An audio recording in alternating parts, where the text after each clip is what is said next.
ಭರವಸೆ ಕೊಟ್ಟಿದ್ರಿ? ಹೌದು, ಕೊಟ್ಟಿದ್ದೆ. ಏನಂತ ಕೊಟ್ಟಿದ್ದೆ? ನೀವು ತಮಿಳುನಾಡನ್ನು ಒಪ್ಪಿಸಿ 5 ನಿಮಿಷದಲ್ಲಿ ನಾವು ಕ್ಲಿಯರ್ ಮಾಡಿಸ್ಕೊಡ್ತೀವಿ. ಈಗಲೂ ನಾ ಮಾತಿಗೆ ಬದ್ಧ. ತಮಿಳುನಾಡನ್ನು ಒಪ್ಪಿಸಿದ್ರೆ ಈಗಲೂ ಆ ಮಾತಿಗೆ ಬದ್ಧ.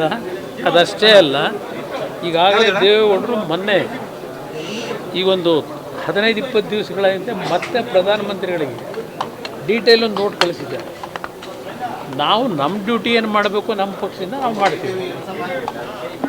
ಅವ್ರ ಡ್ಯೂಟಿ ಏನು ಮಾಡಬೇಕಲ್ಲ, ಸರ್ಕಾರ ಕೈಲಿದೆಯಲ್ಲ.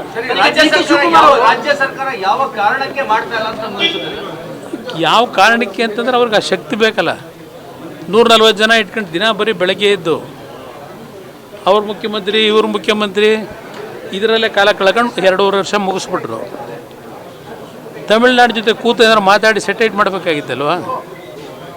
ಅದನ್ನು ಸೆಟೈಟ್ ಮಾಡದಿದ್ರೆ ಯಾರು ಏನು ಮಾಡೋಕ್ಕಾಗುತ್ತೆ? ತಮಿಳ್ನಾಡು ಏನು ಮಾಡ್ತಾರೆ ಮಾಡ್ಕೊಂಡು? ಈಗ ಎತ್ತಿನಹೊಳೆನೂ ಹೇಳ್ತಾ ಇಲ್ವಾ? 2014ರಲ್ಲಿ ಫೌಂಡೇಶನ್ ಹಾಕಿದ್ರು. 2014, ಈಗ 2024ರಲ್ಲಿ ಇದ್ದೀವಿ, 25ರಲ್ಲಿ 2 ವರ್ಷದಲ್ಲಿ ನೀರು ಕೊಡ್ತೀವಿ ಅಂತ ಇದೇ ಸಿದ್ದರಾಮಯ್ಯರು ಹೇಳಿದ್ದು. 2 ವರ್ಷದಲ್ಲಿ. ಇವತ್ತು 10 ವರ್ಷ ಆಗೋಯ್ತು, ಇನ್ನೂ ಕೊಡ್ತಾನೆ. ಅವರು ಇನ್ನೂ 2 ವರ್ಷ ಬೇಕಂತ. ಈಗ ಯಾವುದೇ ಕಾರಣಕ್ಕೂ ಇವತ್ತು ತಮಿಳುನಾಡಿನ ಒಂದು ವಿರೋಧಗಳೇನಿದೆ ಅದನ್ನು ಓವರ್ಕಮ್ ಮಾಡದೇ ಇದ್ದರೆ ಇವ್ರ ಕೈಲಂತೂ ಮಾಡೋಕ್ಕೆ ಸಾಧ್ಯ ಇಲ್ಲ. ಅದು ಪ್ರಶ್ನೆ ಇಲ್ಲ. ಇಲ್ಲಿ ಕೇಂದ್ರ ಸರ್ಕಾರಕ್ಕೆ ಇವತ್ತು ತಮಿಳ್ನಾಡಿನವರು ಅವರು ತಕರಾರು ತೆಗೆದು ಅರ್ಜಿಯನ್ನು ಕೊಟ್ಕೊಂಡಿದ್ದಾರೆ. ಸುಪ್ರೀಂ ಕೋರ್ಟ್ ಮುಂದೆ ಅರ್ಜಿ ಹಾಕೊಂಡಿದ್ದಾರೆ. ಇದೆಲ್ಲ ಕ್ಲಿಯರ್ ಆಗಬೇಕಲ್ಲ. ಅದನ್ನು ಕ್ಲಿಯರ್ ಮಾಡಲಿಕ್ಕೆ ಕೆಲಸ ಮಾಡಿದೆ, ಸರಿಯಾದ ಅಡ್ವೊಕೇಟ್ಗಳನ್ನ ಇಟ್ಕೊಂಡು ಕೆಲಸ ಮಾಡಿದೆ.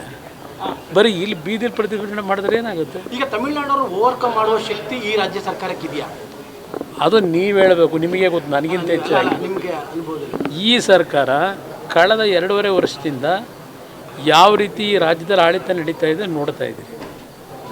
ಸುಮ್ಮನೆ ಕಾಟಾಚಾರಕ್ಕೆ ಪತ್ರಿಕೆಲೋ ಅಲ್ಲ ಒಂದು ಕಡೆ ಹೇಳ್ತಾರೆ, ಆ ಕೆಲಸ ಪ್ರಾರಂಭ ಮಾಡಿದ್ದೀವಿ, ಈ ಕೆಲಸ ಪ್ರಾರಂಭ ಮಾಡಿದ್ದೀವಿ. ಇಲ್ಲಿ ಇವತ್ತು ಸುಮಾರು 3,500 ಇಂದ 4,000 ಹೆಕ್ಟೇರ್ ಭೂಮಿ, ಥಿಕ್ ಫಾರೆಸ್ಟ್ ಏರಿಯಾ, ವನ್ಯಜೀವಿಗಳಿರ್ತಕ್ಕಂಥ ಏರಿಯಾ. ಮರ ಗಿಡಗಳನ್ನ ಬೇರೆ ಕಡೆ ಬೇಕಾದ್ರೆ ಬೆಳೆಸೋಣ, ಇದು ಇಲ್ಲಿ ಡ್ಯಾಮ್ ಮಾಡಲಿಕ್ಕೆ ಪ್ರಾಣಿಗಳನ್ನೆಲ್ಲ ಓಡಿಸ್ರಿ. ಈಗಲೇ ಪ್ರಾಣಿಗಳನ್ನ ಸಾಯಿಸ್ಕೊಂಡು ಕೂತಿದ್ದೀವಿ.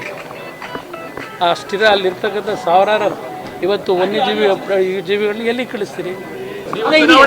ಭರವಸೆ ಕೊಟ್ಟಿದ್ರಿ? ಹೌದು, ಕೊಟ್ಟಿದ್ದೆ. ಏನಂತ ಕೊಟ್ಟಿದ್ದೆ? ನೀವು ತಮಿಳ್ನಾಡನ್ನು ಒಪ್ಪಿಸಿ 5 ನಿಮಿಷದಲ್ಲಿ ನಾವು ಕ್ಲಿಯರ್ ಮಾಡಿಸ್ಕೊಡ್ತೀವಿ. ಈಗಲೂ ನಾ ಮಾತಿಗೆ ಬದ್ಧ. ತಮಿಳ್ನಾಡನ್ನು ಒಪ್ಪಿಸಿದ್ರೆ ಈಗಲೂ ಆ ಮಾತಿಗೆ ಬದ್ಧ. ಅದಷ್ಟೇ ಅಲ್ಲ, ಈಗಾಗಲೇ ದೇವೇಗೌಡರು ಮೊನ್ನೆ ಈಗೊಂದು 15-20 ದಿವಸಗಳ ಹಿಂದೆ ಮತ್ತೆ ಪ್ರಧಾನಮಂತ್ರಿಗಳಿಗೆ ಡೀಟೇಲ್ ಒಂದು ನೋಟ್ ಕಳಿಸಿದ್ದಾರೆ. ನಾವು ನಮ್ಮ ಡ್ಯೂಟಿ ಏನು ಮಾಡಬೇಕು, ನಮ್ಮ ಪಕ್ಷದಿಂದ ನಾವು ಮಾಡ್ತೀವಿ. ಅವ್ರ ಡ್ಯೂಟಿ ಏನು ಮಾಡಬೇಕಲ್ಲ, ಸರ್ಕಾರ ಕೈಲಿದೆಯಲ್ಲ.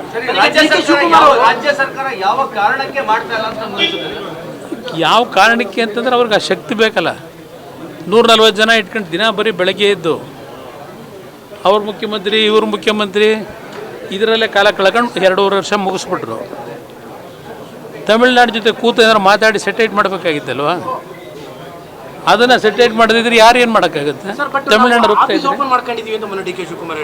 ಏನು ಮಾಡ್ತಾರೆ ಮಾಡ್ಕೊಂಡು? ಈಗ ಎತ್ತಿನಹೊಳೆನೂ ಹೇಳ್ತಾ ಇಲ್ವಾ? 2014ರಲ್ಲಿ ಫೌಂಡೇಶನ್ ಹಾಕಿದ್ರು. 2014, ಈಗ 2024ರಲ್ಲಿ ಇದ್ದೀವಿ, 25ರಲ್ಲಿ. 2 ವರ್ಷದಲ್ಲಿ ನೀರು ಕೊಡ್ತೀವಿ ಅಂತ ಇದೇ ಸಿದ್ದರಾಮಯ್ಯರು ಹೇಳಿದ್ದು. 2 ವರ್ಷದಲ್ಲಿ. ಇವತ್ತು 10 ವರ್ಷ ಆಗೋಯ್ತು, ಇನ್ನೂ ಕೊಡ್ತಾನೆ. ಅವರು ಇನ್ನೂ 2 ವರ್ಷ ಬೇಕಂತ. ಈಗ ಯಾವುದೇ ಕಾರಣಕ್ಕೂ ಇವತ್ತು ತಮಿಳ್ನಾಡಿನ ಒಂದು ವಿರೋಧಗಳೇನಿದೆ ಅದನ್ನು ಓವರ್ಕಮ್ ಮಾಡದೇ ಇದ್ದರೆ ಇವ್ರ ಕೈಲಂತೂ ಮಾಡೋಕ್ಕೆ ಸಾಧ್ಯ ಇಲ್ಲ. ಅದು ಪ್ರಶ್ನೆ ಇಲ್ಲ. ಇಲ್ಲಿ ಕೇಂದ್ರ ಸರ್ಕಾರಕ್ಕೆ ಇವತ್ತು ತಮಿಳ್ನಾಡಿನವರು ಅವರು ತಕರಾರು ತೆಗೆದು ಅರ್ಜಿಯನ್ನು ಕೊಟ್ಕೊಂಡಿದ್ದಾರೆ. ಸುಪ್ರೀಂ ಕೋರ್ಟ್ ಮುಂದೆ ಅರ್ಜಿ ಹಾಕೊಂಡಿದ್ದಾರೆ. ಇದೆಲ್ಲ ಕ್ಲಿಯರ್ ಆಗಬೇಕಲ್ಲ. ಅದನ್ನು ಕ್ಲಿಯರ್ ಮಾಡಲಿಕ್ಕೆ ಕೆಲಸ ಮಾಡಿದೆ, ಸರಿಯಾದ ಅಡ್ವೊಕೇಟ್ಗಳನ್ನ ಇಟ್ಕೊಂಡು ಕೆಲಸ ಮಾಡಿದೆ. ಬರೀ ಇಲ್ಲಿ ಬೀದಿಲಿ ಪ್ರತಿಭಟನೆ ಮಾಡಿದ್ರೆ ಏನಾಗುತ್ತೆ? ಈಗ ತಮಿಳುನಾಡವರು ಓವರ್ಕಮ್ ಮಾಡುವ ಶಕ್ತಿ ಈ ರಾಜ್ಯ ಸರ್ಕಾರಕ್ಕೆ ಇದೆಯಾ? ಅದು ನೀವು ಹೇಳಬೇಕು, ನಿಮಗೆ ಗೊತ್ತು, ನನಗಿಂತ ಹೆಚ್ಚಾಗಿ. ನಿಮಗೆ ಅನುಭವ ಈ ಸರ್ಕಾರ ಕಳೆದ 2.5 ವರ್ಷದಿಂದ ಯಾವ ರೀತಿ ಈ ರಾಜ್ಯದಲ್ಲಿ ಆಡಳಿತ ನಡೀತಾ ಇದೆ ನೋಡ್ತಾ ಇದ್ದೀವಿ. ಸುಮ್ಮನೆ ಕಾಟಾಚಾರಕ್ಕೆ ಪತ್ರಿಕೆಲೋ ಅಲ್ಲ ಒಂದು ಕಡೆ ಹೇಳ್ತಾರೆ, ಆ ಕೆಲಸ ಪ್ರಾರಂಭ ಮಾಡಿದ್ದೀವಿ, ಈ ಕೆಲಸ ಪ್ರಾರಂಭ ಮಾಡಿದ್ದೀವಿ. ಇಲ್ಲಿ ಇವತ್ತು ಸುಮಾರು 3,500 ಇಂದ 4,000 ಹೆಕ್ಟೇರ್ ಭೂಮಿ, ಥಿಕ್ ಫಾರೆಸ್ಟ್ ಏರಿಯಾ, ವನ್ಯಜೀವಿಗಳಿರ್ತಕ್ಕಂಥ ಏರಿಯಾ. ಮರ ಗಿಡಗಳನ್ನ ಬೇರೆ ಕಡೆ ಬೇಕಾದ್ರೆ ಬೆಳೆಸೋಣ, ಇದು ಇಲ್ಲಿ ಡ್ಯಾಮ್ ಮಾಡಲಿಕ್ಕೆ ಪ್ರಾಣಿಗಳನ್ನೆಲ್ಲ ಓಡಿಸ್ತೀರಿ. ಈಗಲೇ ಪ್ರಾಣಿಗಳನ್ನ ಸಾಯಿಸ್ಕೊಂಡು ಕೂತಿದ್ದೀವಿ. ಅಷ್ಟಿರ ಅಲ್ಲಿರ್ತಕ್ಕಂಥ ಸಾವಿರಾರು ಇವತ್ತು ಜೀವಿಗಳನ್ನ ಎಲ್ಲಿ ಕಳಿಸ್ತೀರಿ? ಹೆಚ್ಚಿನ ವಿಡಿಯೋಗಳಿಗೆ ಪ್ರತಿಧ್ವನಿ ಯೂಟ್ಯೂಬ್ ಚಾನೆಲ್ ಸಬ್ಸ್ಕ್ರೈಬ್ ಮಾಡಿ, ಬೆಲ್ ಐಕಾನ್ ಕ್ಲಿಕ್ ಮಾಡಿ.